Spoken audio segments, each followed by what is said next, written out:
Good evening, my friends. This is Paul, and tonight I'm going to be talking about the top 5 games on the Wii U that have the best level design.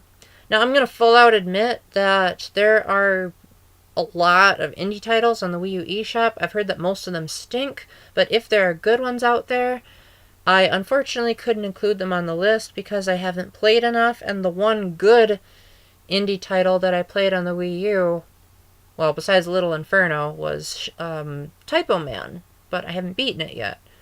But I will say that it gets an honorable mention because the way that it integrates words and platforming into one game is absolutely stunning. Anyway, these will be in order from my least favorite to favorite. And I also want to give another overall shout out to Super Mario Maker, because while I think they could have done more with having more parts for customizing, the way in which people have built new Mario levels is really stunning, especially if you play the event courses or the Nintendo-made levels. That's when the level design really shines. But for those of you that are actually good at making Mario Maker levels, I am not one of them, so if you absolutely stink, I am right there in the comments joining you. Kudos to you. Anyway, we're going to start with number 5, New Super Mario Bros. U. Yes, it's another new Super Mario Bros. Game. Pretty sure this is going to be the last one because the new in the title is getting really, really old. I mean, if you think about it, new Super Mario Bros. For the DS is now 12 years old. I wonder what they're going to say about it when it's 20 years old. New Super Mario Bros. U did a couple of things different with the Mario formula. I mean, admittedly they're not mind-blowing, but they do make for some of the better levels in the new series. They take the name of the level, instead of just making it World 2-1, which is so boring, they actually give each level a name. And while that may seem like a duh, why didn't you think of that before, Nintendo? It actually allows for the level to focus on a singular theme and just go with it. Like you might have an entire underwater level where you're being chased by a giant dragon, or jumping across platforms that look like shooting stars in a gorgeous Northern Lights level, or the Painted Swamp, which was inspired by some famous painting. I think it was Vincent van Gogh's Starry Night, which is one of the best visual backdrops I've ever seen in a Mario game, but sadly there's only one level that takes advantage of it. Either way, New Super Mario Bros. U is a very good game, and it's especially good if you play it with at least one person. 4 players, good luck, but when my sister and I actually worked together and weren't trying to knock each other into pits, there were some really creative situations we could come up with by bouncing off of each other's heads and using the levels to our advantage to sort of cheat our way to the star coins. And not too many games can pull that off without making a total fool of themselves. Although New Super Mario Bros. Wii did it first. Number 4 is Super Smash Bros. If anyone wouldn't pick this level, it's probably because they've played better platformers on the Wii U out there. But Super Smash Bros. Isn't strictly a platformer, although the levels that it presents are certainly well designed for a good romp of smashing. Not all of them are knockout winners, Orbital Gate Assault in particular being one of the worst Smash stages I've ever seen. But the majority of them, are so well designed that they accommodate pretty much every player preference you can think of. You've got Jungle Hijinks from Donkey Kong Country Returns that takes advantage of moving between the background and the foreground, something that I've been suggesting ever since Brawl came out. You've got the more straightforward stages like Mario Galaxy, which have a unique gravity mechanic. Then there's the Great Cave Offensive, which is offensively big, but good for 8-player Smash, along with returning favorites from all 3 of the previous Smash games.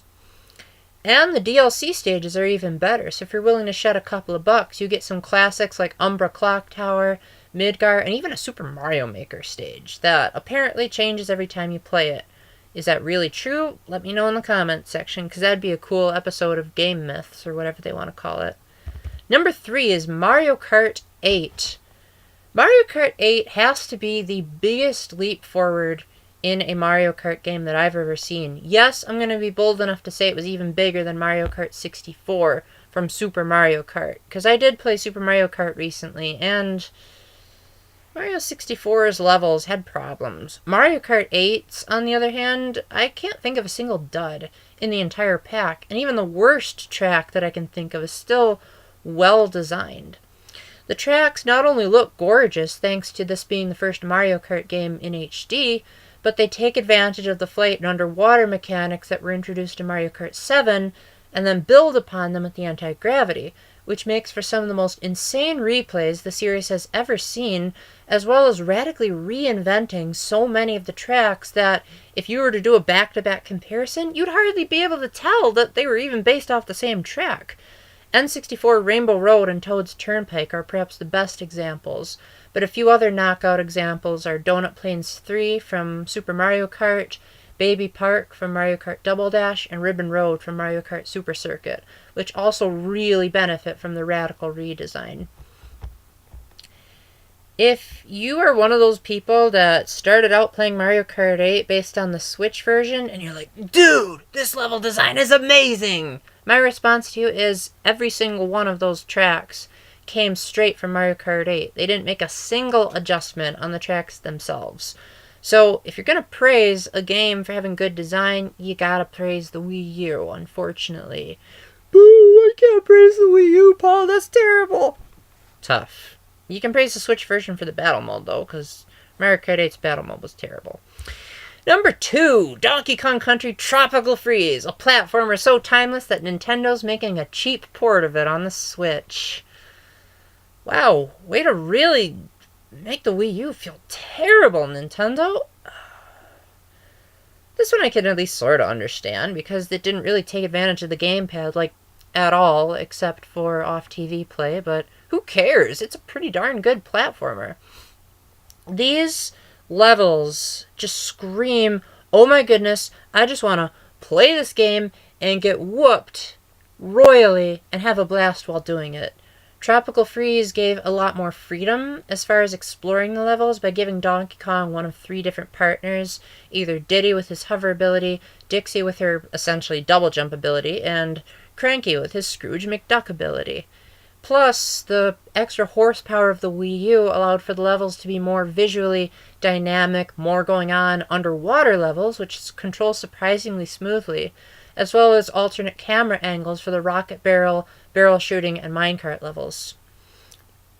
In addition to that, some critics have even gone so far as to call Tropical Freeze one of the best designed platformers of all time. Now, that's a pretty bold claim to make, but at this point, I honestly can't disagree with them. Retro Studios just really knows how to nail the Donkey Kong Country magic, and considering that Nintendo's not going to make a brand new Donkey Kong Country on the Switch, instead opting to re-release a spectacular Wii U game, I think that's saying, yeesh, I don't think we can keep up with these guys. If you haven't played Tropical Freeze, play it one way or another, because it's a masterpiece of a game. And I didn't even play all the levels, and I'm still saying that. Number 1. Surprise, surprise, surprise. Kudos to anyone who's young enough to catch that reference. The Legend of Zelda, Breath of the Wild. The fact that Nintendo made a humongous overworld that has no loading screens, and you can even go inside the buildings by just sliding open the doors, is absolutely phenomenal. And the fact that Nintendo was kind enough to release a patch for the Wii U version to improve upon the frame rate issues now makes that complaint nearly non-existent. So now players can enjoy the vast wilderness of Hyrule with even less slowdown, if pretty much eliminated. Not only that, but if we look at the individual levels, which I guess you could call the shrines and dungeons, those are also masterfully created, providing for some of the best puzzle design in the entire Zelda series. And I know a lot of people have picked on the dungeons for being unoriginal and bland in design, but I personally really loved them. Admittedly, some of them were a bit on the easy side, but the ones that weren't had some really ingenious puzzles that the only Zelda game I can think of that even came close was Majora's Mask, because they had that level of structure. The final dungeon in particular, with its sweeping music and helping you to really, really put to the test everything you've learned about Breath of the Wild's mechanics, just speak wonders about how a little bit more development time can really help Nintendo nail the Breath of the Wild concept. And with 16 new shrines, tons of new challenges, and just something fun for anyone to do, even if you just want to run around on the Great Plateau. That in itself could have made for an entire world in Twilight Princess, and yet that's just like 1% of everything that Nintendo has to offer. So the fact that my completion meter is not even at 20%, and I could have sworn I've combed every inch of Hyrule, shows that Breath of the Wild is constantly innovating as though it's a Super Mario Maker title, and yet it's not. It has a finite limit, and that is genius level design there. While it may not be the first open world game, it's certainly one of the best that I've seen, and the only one that I've played. So if you can find a better open world game on the Wii U, I'd definitely like to hear it.